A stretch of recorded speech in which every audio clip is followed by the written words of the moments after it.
Gente, começando de novo aqui, porque a conexão, não sei, não tá boa. Não sei se é a minha, se é a da Beth.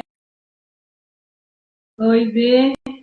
Não sei qual que é a conexão que não tá entrando, e aí a gente vai tentando de novo. Nós vamos tentando.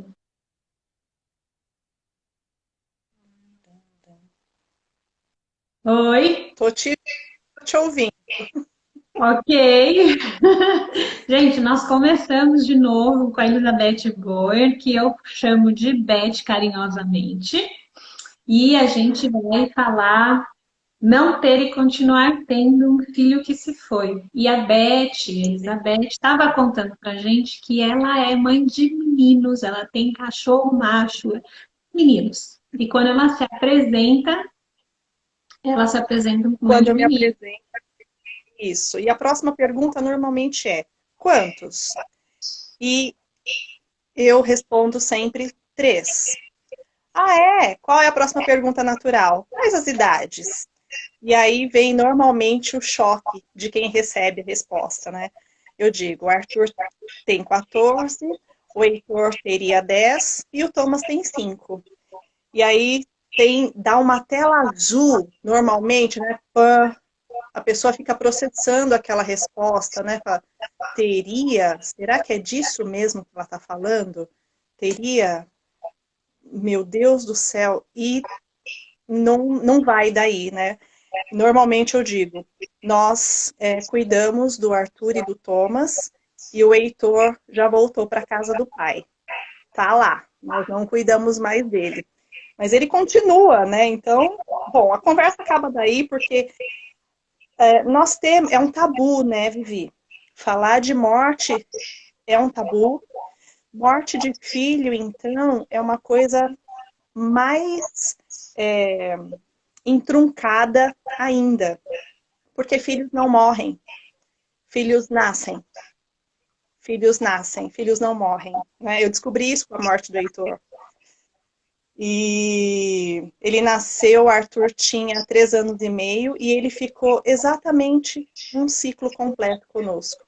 Um Natal, um Ano Novo, é, uma Páscoa, um Dia das Mães, um Dia dos Pais, um Dia das Crianças. Completou, comemoramos o aniversário de um ano dele e ele se foi. Mas nós não o perdemos, porque a gente perde aquilo ou aquele e nós não sabemos onde está. Eu sei onde a Heitor está. E quando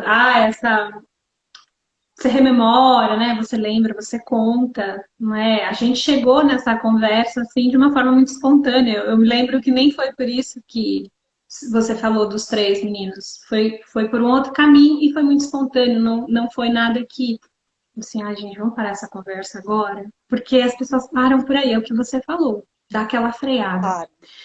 E você quer contar o que foi, assim, rapidamente, que acabou vitimando ele, ou você já gostaria de falar do depois ou do durante, das coisas que você gostaria de ter ouvido ou não gostaria de ter ouvido? Foi.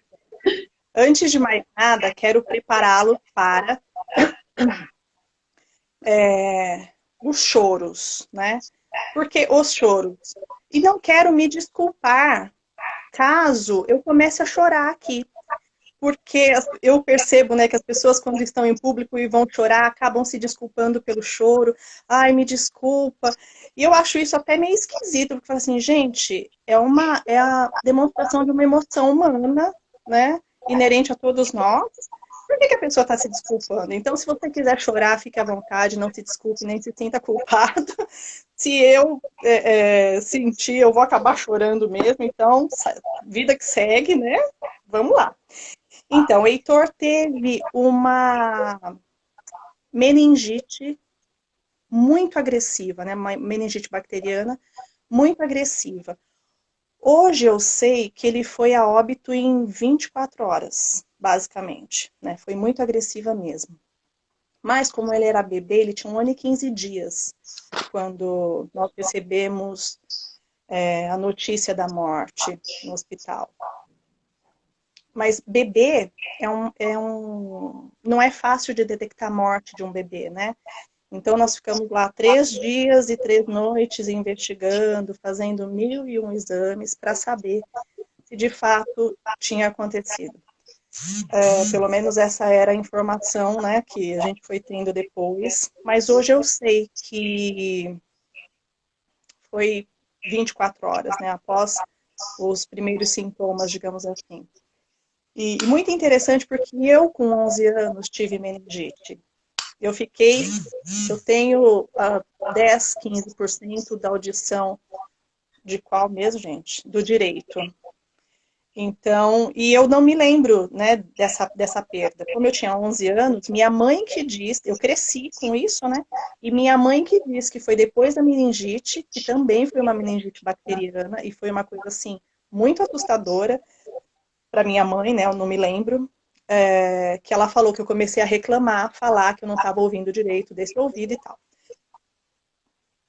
Então, foi isso que aconteceu, assim, puf, né? 24 horas. Bom, o que mais? O que você tinha dito? Eu perguntei assim, do durante ou do depois, coisas que você gostaria de ter ouvido ou não gostaria de ter ouvido. Tem coisas muito interessantes, né? Nós moramos praticamente 3 dias no hospital. Nós morávamos em São Paulo e nós passamos 3 dias no Hospital Samaritano. E tem na UTI infantil, tem uma sala não é uma sala, é uma antessala, né? E aquela antessala, ela passou cheia durante os 3 dias. Isso foi de um conforto gigantesco, Vivi, porque éramos só nós lá, né? Então, você sabe que eu tenho uma família, não é pequena, né? Assim, de nascer, os primos de primeiro grau são 50, e esses já casaram e já multiplicaram-se, então eu não contei mais depois disso, né? Porque aí fica muita gente para falar.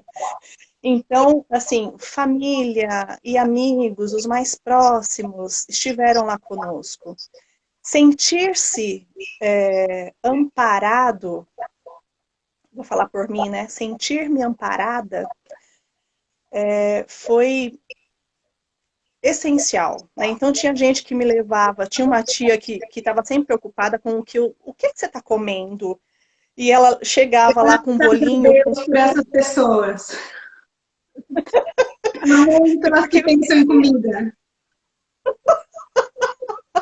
porque eu esquecia, obviamente, de comer, né? A gente tinha o Arthur com 3 anos e 4 anos e meio ele já tinha quando isso aconteceu. Então ele não podia estar lá, né? Então essa tia levava comidinhas. Aí tinha quem não podia ligar, quem não podia estar, que ligava o tempo inteiro. Foi muito legal ter a presença emocional do pediatra dele, né, que nem era amigo, nem era da família, mas ele era pediatra do Arthur, passou a ser pediatra do Heitor também. Coincidentemente, ele sabia bem do que a gente estava vivendo, porque o Marcelo dizendo que a gente trazia conforto para quem nos visitava, imagina. Marcelo é uma pessoa especial também.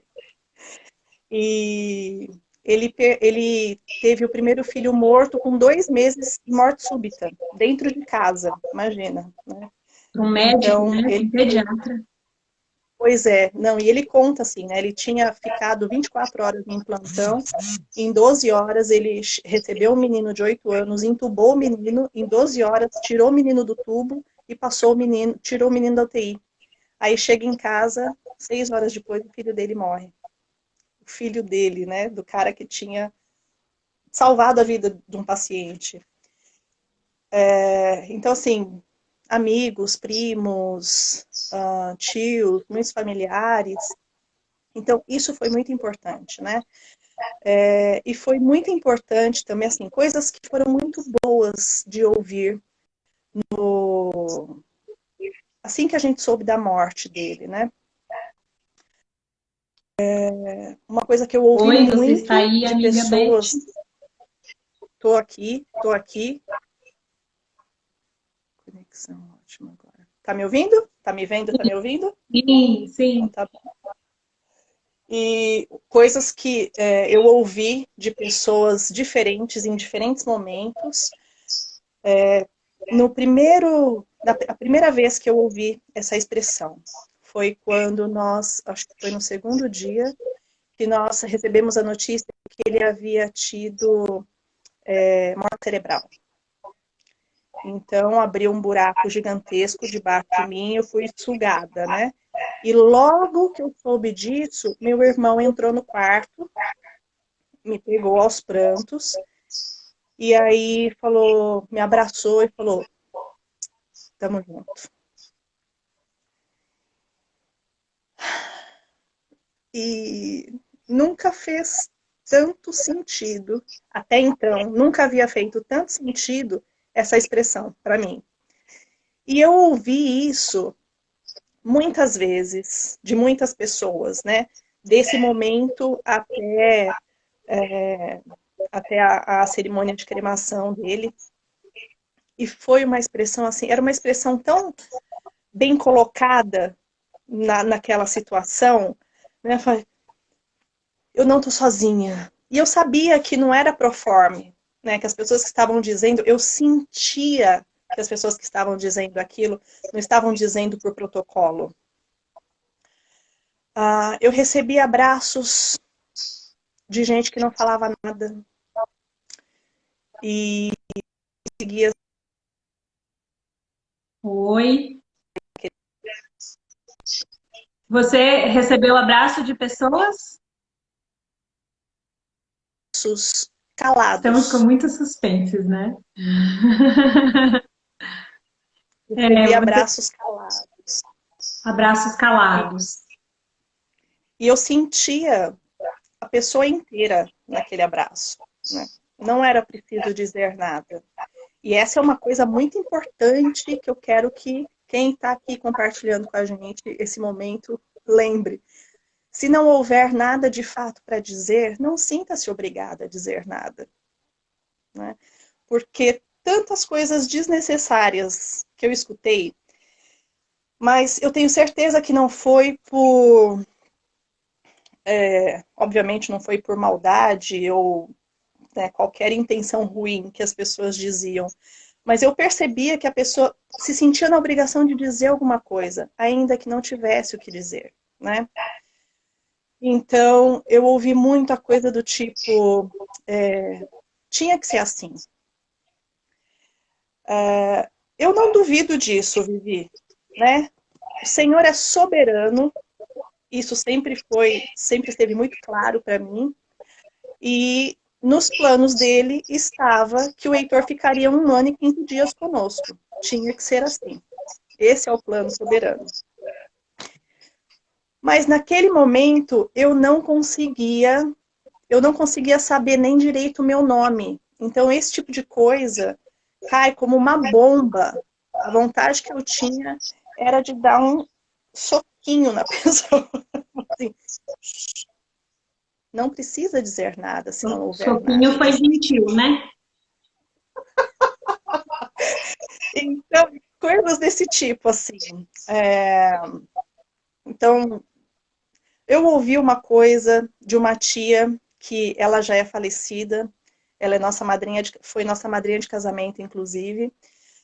Nós cremamos o Heitor numa quinta-feira. Nós fomos para o hospital num domingo de manhã, aí ficamos lá até quarta-feira. Na quinta-feira, nós fomos lá para o crematório da Vila Alpina. No sábado de manhã, nós fomos para o rancho de um tio do Sérgio, tio Lúcio. Gente, Sérgio é o marido dela, tá? É o companheiro dela. Meu marido, pai dele.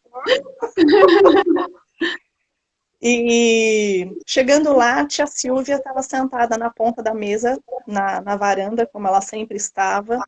E ela olhou para mim, abriu os braços e falou assim: minha querida, eu não tenho nada para te falar, mas eu tenho um abraço para te dar. Eu vou levar isso até o último dia da minha vida, porque foi assim, o que, se tem uma coisa que eu ouvi depois do Tamo Junto, que abraçou não só o meu corpo, mas a minha alma, foi a frase da tia Silvia. Gente, quanta sabedoria em tão poucas palavras, né? Ela me deu exatamente o que eu precisava. Exatamente o que eu precisava. Que mais? Eu fico aqui pensando, Beth, pensando até em outras conversas que a gente já teve aqui no canal, dessa questão da presença, mas mais do que palavras, né? Aquela presença silenciosa que transcende, que abraça, que chega no seu coração, né? E como que foi o depois, Beth? A vida depois disso, né? Pois é. Tem algumas coisas que eu fui percebendo. Esse ano faz 10 anos que nós nos separamos. Fará, né? Em novembro. E eu fui percebendo ao longo, né, dessa década que algumas coisas são comuns a mães que se separam dos seus filhos por motivo de morte. Querer encontrar um caminho. Essa era a expressão. Eu lembro que eu tinha uma busca intensa para voltar. A sensação que eu tinha era que eu tinha deixado de viver, né? Eu não conseguia, eu não sabia mais respirar. Essa era a sensação que eu tinha, né? Uau. E, e eu queria um caminho. Eu queria um caminho. Falei assim, como é que eu ando agora? Como é que eu respiro? Como é que eu ando? Como é que eu como? Como é que eu tomo banho? O que eu faço agora? Então, essa é uma sensação, é uma experiência que eu ouvi de outras mães ao longo desse tempo. Uma outra, e é uma busca incessante, é uma busca incessante. Bom, depois da morte do Heitor, nós tivemos um outro médico, de quem eu sou fã também, o Dr. Moisés. Ele nos tratou com homeopatia, nos acompanhou. Foi todo mundo para terapia, porque a gente tinha que aprender a viver de novo, né? E nós fomos amorosamente acolhidos, embalados pela igreja de onde nós éramos membros na ocasião, né? Nós fomos, nos pegaram no colo, né? Nos deram exatamente o que a gente precisava, no que estava diante das possibilidades humanas, né? E foi muito interessante, Vivi, porque quando eu conversava com algumas mães, a impressão que eu tinha essa impressão, que ele não estava morto, ele não tinha morrido, que ele estava com alguém, estava na casa de alguém e que a qualquer momento alguém ia tocar a campainha e ia entrar com ele em casa. É muito interessante porque essa é uma sensação comum às mães com quem eu estive e conversei a respeito.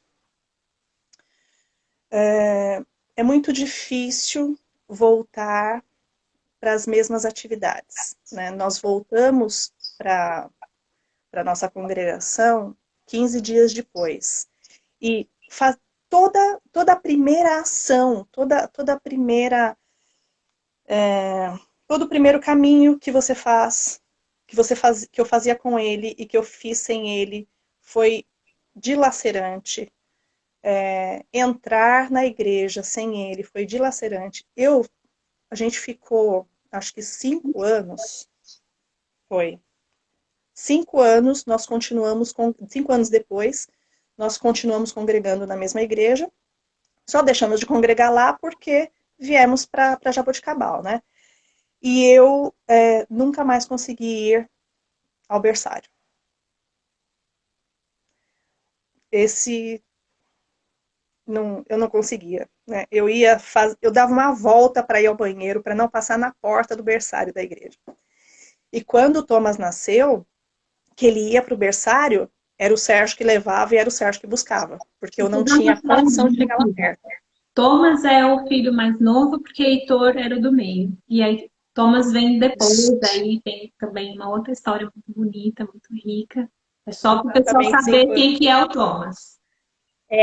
Vai direcionando.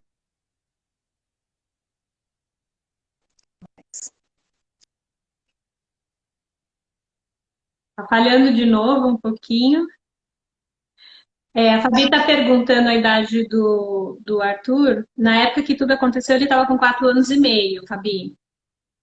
E, e aí depois de uns, acho que quase 5 anos. Foi Isso, isso, né? Arthur quando estava com Heitor, 4 anos e meio, né, Beth? na morte do Heitor, sim. Uhum. Na morte E do Heitor, Beth, você sim. estava falando dos espaços físicos que evocavam essa presença dele, né? Para você. Sim. Você É. acha E, que. me- Pode falar. e mesmo louvores, né? Assim, entrar naquele lugar, cantar aquela música, tudo isso era muito, muito difícil. Algumas coisas insuportáveis, né? Porque depois que a gente vive uma situação dessa, Vivi, a vida inteira é ressignificada. As coisas ganham um novo sentido. A Bíblia ganhou um novo sentido, congregar ganhou um novo sentido, a maternidade ganhou um novo sentido, as minhas relações sociais ganharam um novo sentido. Tudo ressignifica, tudo ressignifica. E um dia, nessa minha busca, né, eu tive muitas ações para buscar o que, que eu faço, o que, que eu faço. E eu fui ali no metrô Jardim São Paulo, tem um centrinho comercial e tem uma farmácia, né? E eu passei ali e tem no balcão, aquela revista, eu acho que é da Graac. E alguma coisa me chamou a atenção na capa e eu levei a revista para casa aquele dia. E cheguei em casa, estava lendo a revista e tinha uma frase de uma música do Lulu Santos no texto que eu estava lendo, que dizia assim: nada do que foi será de novo do jeito que já foi um dia. Eu senti um frio na espinha a hora que eu li aquela frase, e aquela frase foi libertadora dentro do meu processo de luto. Porque tudo o que eu buscava era a vida que eu tinha. E a vida que eu Uau, tinha, eu não teria mais. uau. Eu estava no momento de fazer uma vida nova. E cada vez que eu ouço essa música, eu lembro daquele dia, da posição que eu estava no sofá, onde é que estava a revista, porque foi assim, nossa, né? É isso. Eu não posso querer viver numa forma que não me cabe mais. E logo depois disso, eu comecei a fazer um curso chama Universidade da Família. Eles têm, que eu saiba, tem 3 cursos. Um para noivo, um para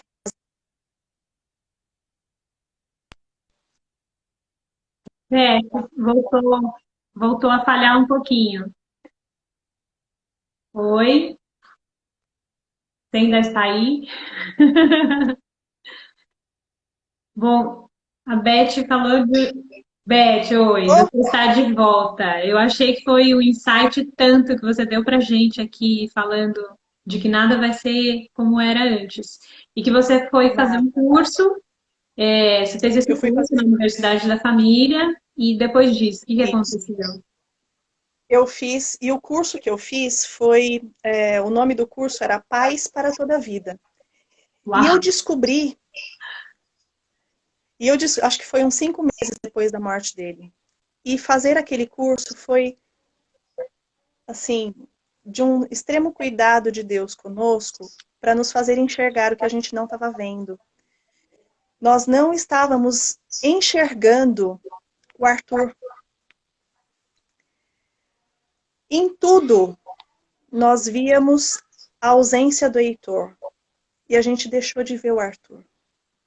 Nós estávamos tão imersos na nossa própria dor que a gente só enxergava a dor.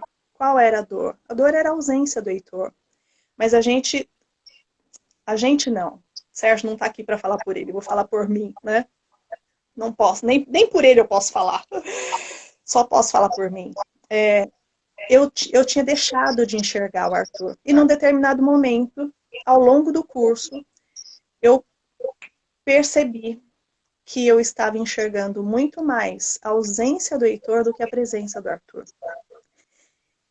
E eu me dei conta disso, isso foi uns 5 meses depois da morte dele, numa fala do Sérgio, né? A gente tinha tido uma aula aquela semana, eram encontros semanais, e a gente estava se preparando para uma viagem antes do aniversário do Arthur, aniversário de 5 anos. E aí a gente estava com as malas na sala, a gente ia viajar no dia seguinte, estava arrumando as coisas, e o Arthur adormeceu no sofá enquanto a gente arrumava as coisas. Nessa hora, o Sérgio caiu em choro, e pensando, e falando, como seria se ele estivesse aqui agora? Na hora que ele falou isso, eu linkei imediatamente com o conteúdo que a gente tinha trabalhado na aula anterior, e olhei para o Arthur.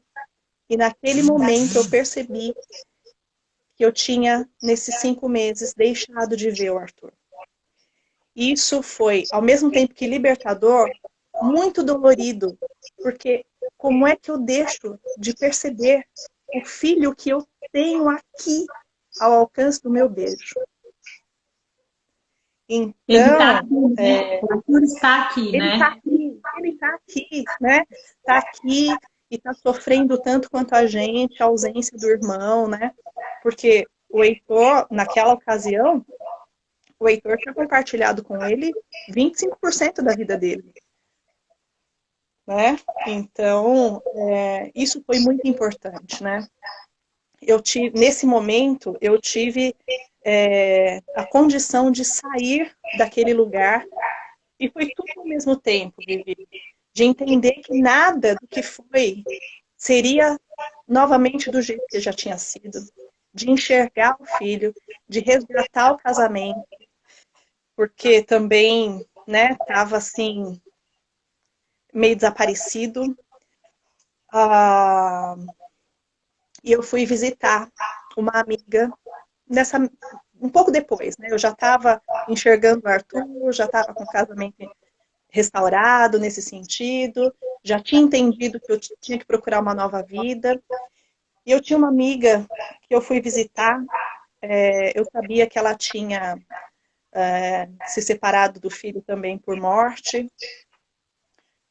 Só que fazia alguns anos já, eu falei, vou lá aprender com ela, né? Vou lá ouvir o que ela tem a me dizer. Ela tem 5 anos mais que eu nessa jornada, ela vai me ensinar alguma coisa.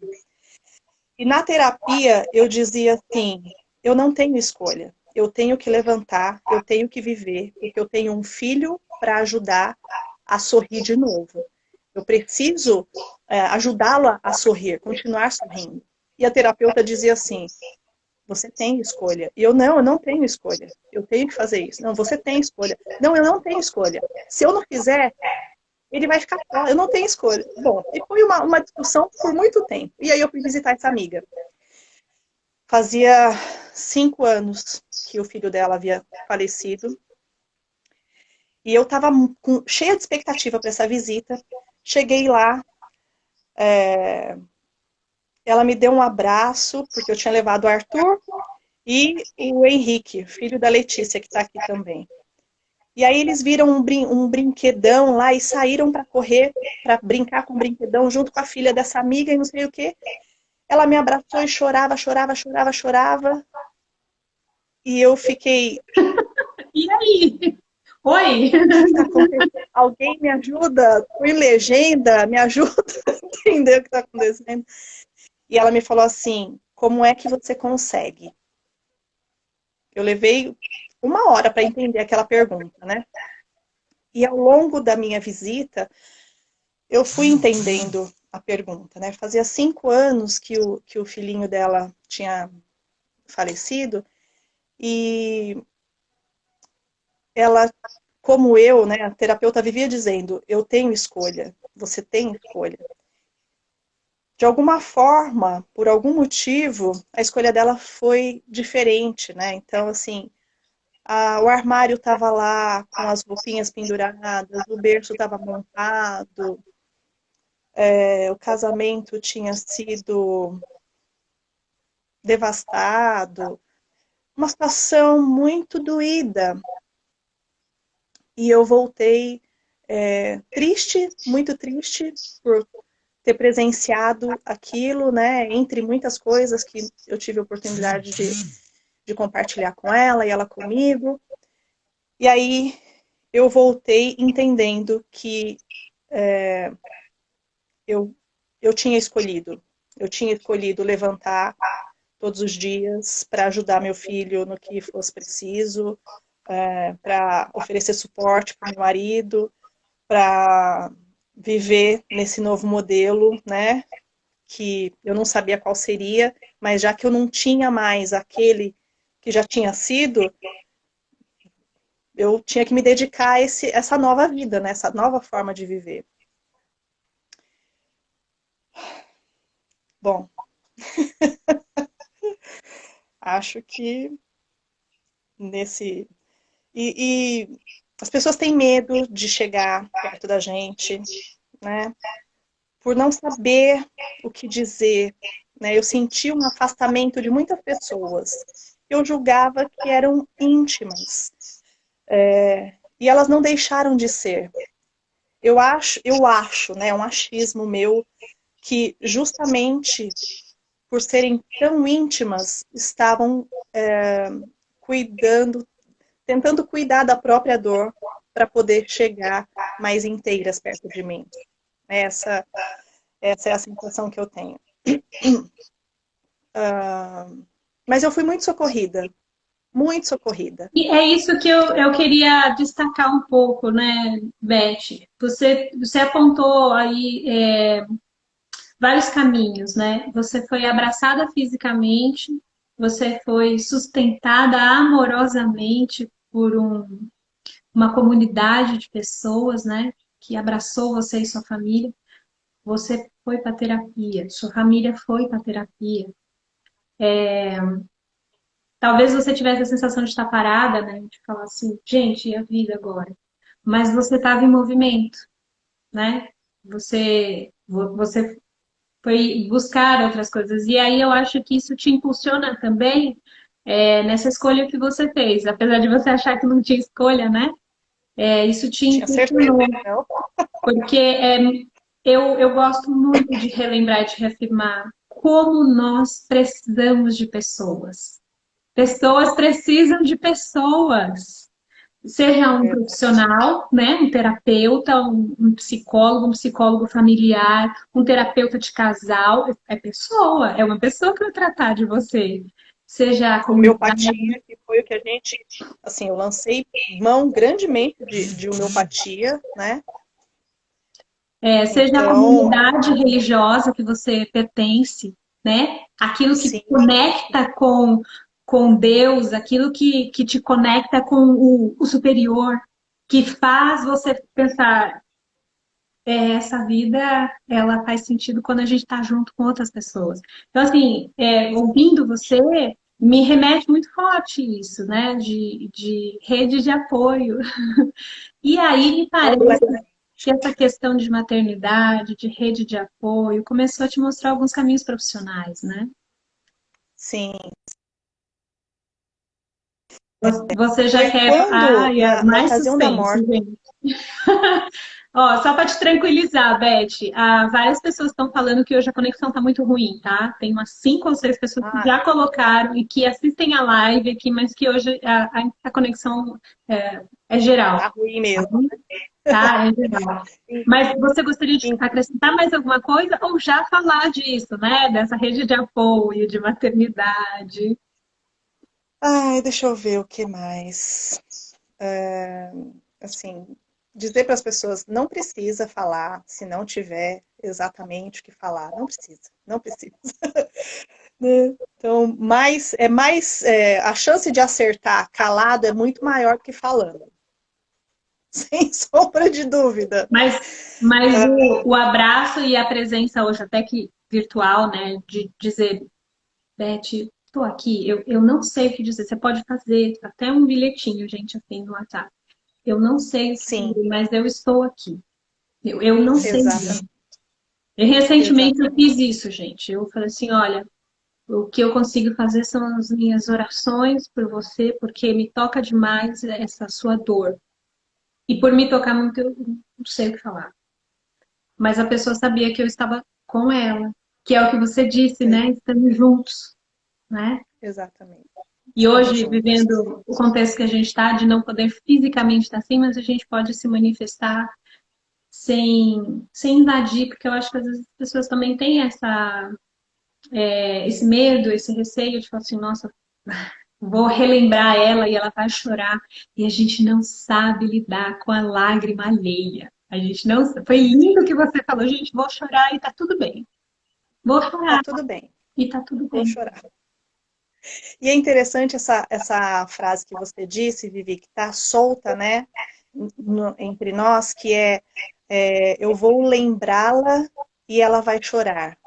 Mas como é que a gente é capaz de lembrar do que não esquece? Lindo isso. Porque retomar a rotina, né? Assim, Heitor tinha 1 ano, então ele estava, assim, ainda tinha horários muito fixos, né? Estava começando a ir para o berçário.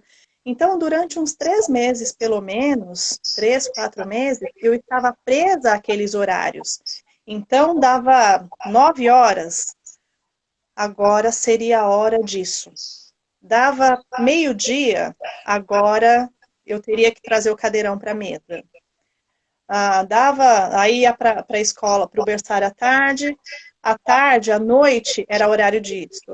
No final de semana, era para fazer aquilo, né? E eu falei dessa minha amiga, mas eu também tive um tempo de mexer nas coisas dele.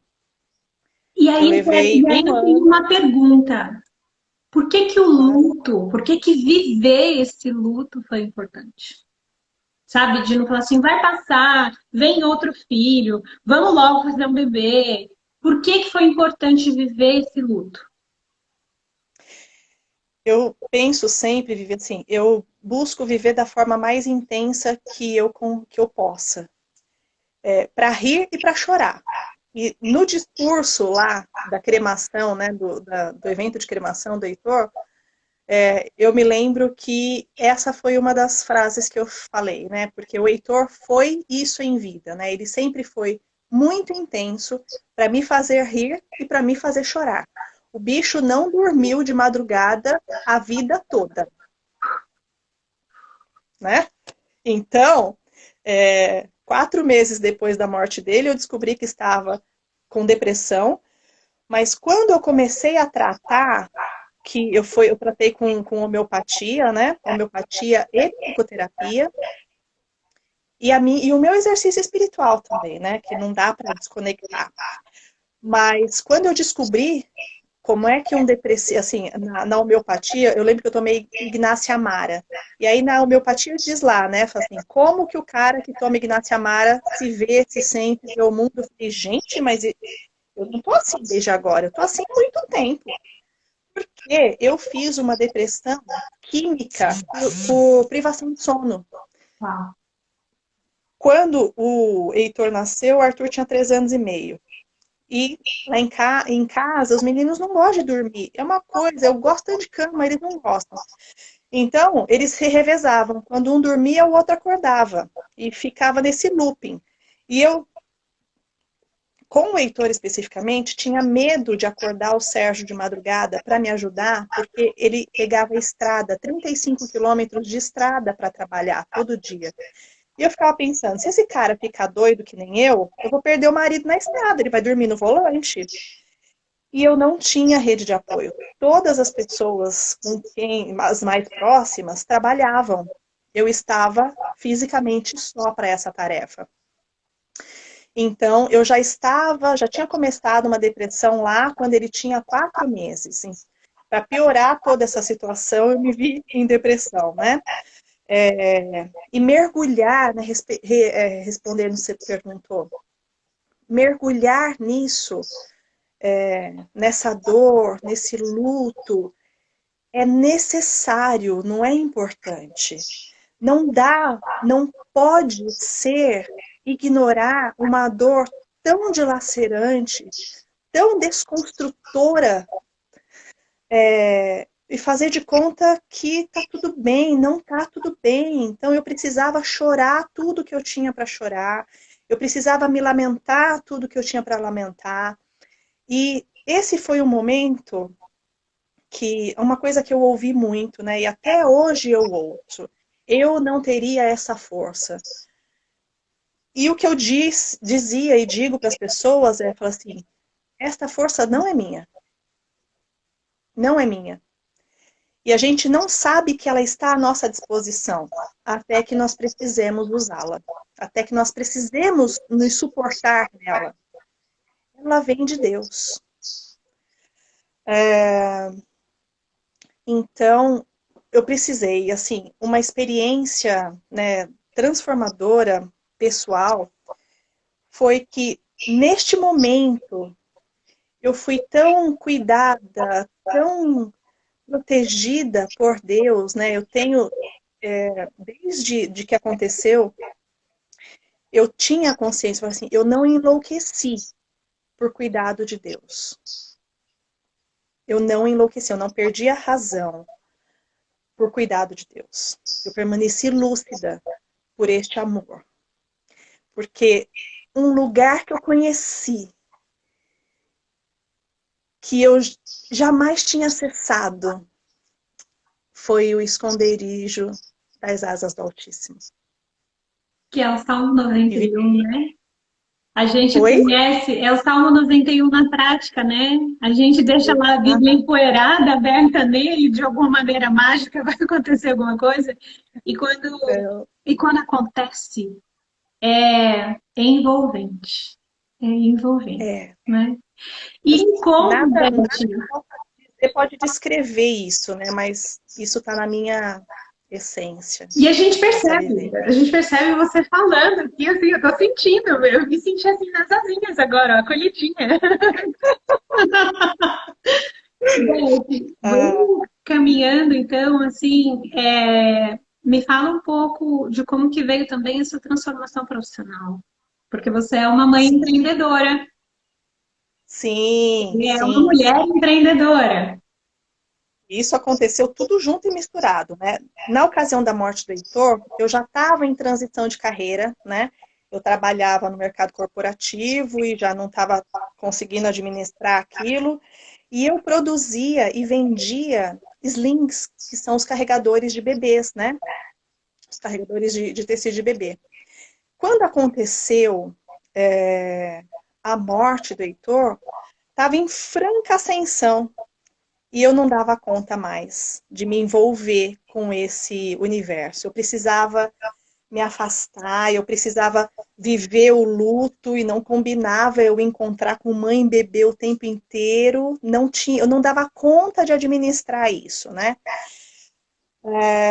E aí eu fui para um outro lado completamente diferente, que foi maravilhoso, né? Eu comecei uma coisa que eu nunca imaginei fazer na vida, que eu comecei a me envolver com o mercado de beleza, e durante alguns anos eu fui consultora de beleza, e aí galguei alguns degraus lá na carreira, e foi ótimo, foi uma santa muleta para mim, porque naquela função eu tinha que praticar autocuidado, eu tinha que estar com a pele eu tinha que estar com a pele preparada, eu tinha que estar maquiada, eu tinha que estar penteada, eu tinha que estar vestida, eu tinha que sair de casa, eu tinha que sair de casa, eu tinha a meta para cumprir, e isso foi de uma importância, Vivi. Foi como quando eu lembro disso, né, é como se eu fosse o filhote da águia lá no topo, que ela fala, tá na hora de voar, e empurra assim com o bico, e aí você aprende a voar enquanto cai. Foi isso que aconteceu, né? E eu sou muito grata por essa experiência. O primeiro ano foi muito difícil, né? Foi um ano de dores. Mas aí, conhecendo um pouco mais do mercado de empreendedorismo, né? Aprendi muito, muito, muito nesses anos que eu passei no mercado de beleza. Foi delicioso sob diversos aspectos, muito desafiador também, porque eu tinha um perfil completamente diferente do ponto de vista profissional. Aí chegou uma hora que eu tive, antes do Thomas, eu vivi um aborto, né? Dá tempo? Não dá tempo, né? Me Não, diga. já tem até Não? tem gente até perguntando, tá acabando, né? Porque daqui a pouco o Instagram Ai, derruba a gente, né? Mas como verdade. a gente começou, assim, teve as idas e vindas, queria que você falasse dessa prática atual que envolve a maternidade e essa rede de apoio é, que você viveu, Então, que você vivenciou e agora você está proporcionando ela de outra forma. verdade. A gestação do Thomas fez isso, né? Ah, e eu conheci o grupo de mães na gestação do Thomas, né? E a gestação e o parto do Thomas foram trabalhados de forma numa rede de apoio, né? Muito diferente das minhas outras duas experiências. E eu tive o Thomas nasceu num parto natural, né? No modelo humanizado, hospitalar. E eu não queria de jeito nenhum uma doula. De jeito nenhum. Eu achava absolutamente desnecessário ter uma doula. Aí, eu tive uma doula que fez toda a diferença. De verdade, ela teve uma importância incrível no meu parto. Deixa eu só falar uma coisa. A doula é uma pessoa que traz conforto e segurança na hora do parto. Ela não faz o parto, ela não é uma médica. Ela faz parte da Não é uma equipe, parteira. mas é uma pessoa que ajuda todo esse processo natural a mulher ter força e convicção disso daí. Beth, a gente tá ficando sem tempo, eu tô com medo de perder essa gravação. Ela tá ótima e eu não quero perder. Então, você fala um E pouquinho aí, do que você faz atualmente. eu sou doula, né? Sou eu. O mesmo cuidado que eu recebi, eu proporciono agora. Tanto de forma presencial, como educadora perinatal também à distância, virtual. E eu tenho aqui em Jaboticabal, já não é mais de Jaboticabal, né? Mas chegando aqui, fui construindo ao longo do tempo um grupo de mães, que hoje tem quase 100 mães, mas já teve mais de 150. E muitas delas eu já atendi como coaching para, né? Porque nessa conta de retalhos, Eu fui atendida nessa por coach, essa coach que conversa com vocês, uma coach materna. coach materna. E agora, Vivi, eu estou lançando uma proposta de grupo de estudo materno mentorado. Então, a partir de junho, eu vou mentorar grupos de estudos maternos. Então, quero fazer um convite, inclusive, para quem está assistindo e acha que a sua maternidade pode ser potencializada em relação ao que já é, para participar do grupo, de algum dos grupos, né? Eles vão ser encontros semanais, virtuais, pequenos grupos, e eu estou muito entusiasmada com isso. Então, eu quero falar muito rapidamente dessa experiência maravilhosa que eu tive com a Beth. Na perspectiva de coach materno, não é ensinar a ser mãe, gente. Coach materno é que ela respeita os nossos horários loucos da maternidade. Então, não é aquela coisa fixa, porque num processo sério de coaching, né, a gente tem ali os horários, o que cumprir, o que fazer. O nosso processo mesmo, assim, ele se estendeu um pouco. Ele não foi dentro do que seria um tempo convencional de um tempo de coaching. E foi muito bom. Foi excelente para mim profissionalmente, né? Estou fazendo um coach materno, mas profissionalmente ela não me deu caminho, gente. Ela não mandou eu fazer nada. Na verdade, pegou minhas zonas de interesse, mapeou, mostrou potenciais que eu tinha, que eu falava assim, estou prestando atenção muito nisso, Será? não. E aí ela falou assim, mas dá uma olhadinha, pensa nisso, olha, faz esse exercício aqui, vê se não vai ser legal. E hoje eu me Esse faz pego sentido. cumprir, assim, isso foi lá no final de 2017, 2018, eu acho. E hoje eu me pego nos resultados do que, e não resultado palpável, tá, gente, de atingir meta, não atingir meta, mas nos resultados satisfatórios para mim, como mulher, como profissional, desse encaminhamento que Beth, profissionalmente, ela não faz isso de caridade, é uma profissional fazendo isso. Então, Beth, tá acabando, gente, desculpa. Quero agradecer a sua generosidade de amizade, de pessoa, de vida, de derramar seu coração aqui pra gente. Só tenho a agradecer. Não sei nem como agradecer, a não ser quase chorando. Eu tô quase chorando aqui de agradecimento mesmo, Eu que da agradeço. sua doação pra gente. Se a nossa vida não servir para servir, não serve para mais nada, né, Vivi? Então, Então, muito obrigada. muito obrigada. Gente, tem os contatos da Beth aí. Obrigada por vocês que ficaram aqui com a gente, se emocionando. Bem cedo aí a falta de conexão da internet, mas a gente conectada de outras Oh, meu formas pelo Deus. coração. E boa noite. Semana que vem tem outra pessoa para a gente fazer uma conversa gostosa assim também. Mais uma vez, Beth, obrigada. E tá o contato da Beth aí, tá bom, gente? Um beijo, boa noite, pessoal. Tchau, tchau.